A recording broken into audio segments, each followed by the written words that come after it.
আজকের পর্বে স্বাগত সবাইকে। আশা করছি সবাই অনেক ভালো আছেন।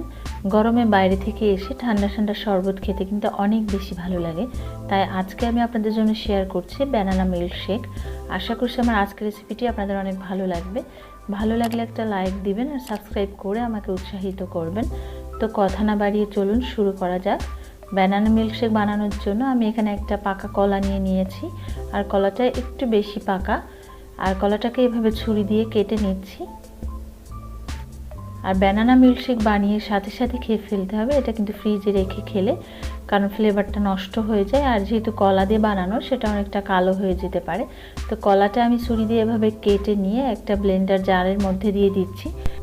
আর এর মধ্যে দিয়ে দিচ্ছি 1 টেবিল চামচ ভ্যানিলা আইসক্রিম, দিচ্ছি 4টা আইস কিউব,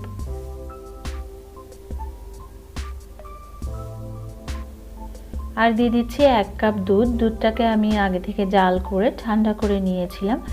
এখানে এইভাবে দুধটা দেওয়ারই চেষ্টা করবেন। আর আইসটা আপনাদের স্বাদ অনুযায়ী বাড়িয়ে কমিয়ে এখানে দিতে পারেন। আর স্বাদ অনুযায়ী এখানে আমি দিয়ে দিচ্ছি 1 টেবিল চামচ চিনি। চিনিটাও আপনাদের স্বাদ অনুযায়ী বাড়িয়ে কমিয়ে নিতে পারেন। আর সব কিছু একসাথে দিয়ে খুব ভালো করে ব্লেন্ড করে নিতে হবে। আর রেডি হয়ে গেছে আজকের ব্যানানা মিল্কশেক। এটা বানিয়ে সাথে সাথে খেয়ে নিতে হবে, যেহেতু কলা দিয়ে বানানো তাই ফ্রিজে রাখলে এটার কালারটাও চেঞ্জ হয়ে যাবে আর ফ্লেভারটাও অনেকটা চেঞ্জ হয়ে যাবে।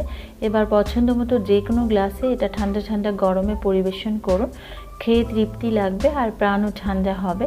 অসম্ভব মজার এই রেসিপিটি যদি আপনাদের ভালো লাগে তাহলে একটা লাইক দিন আর সাবস্ক্রাইব করে পাশে থাকা বেল আইকনটিতে ক্লিক করুন, যাতে করে সবার আগে আমার ভিডিওগুলো আপনার কাছে পৌঁছে যায়।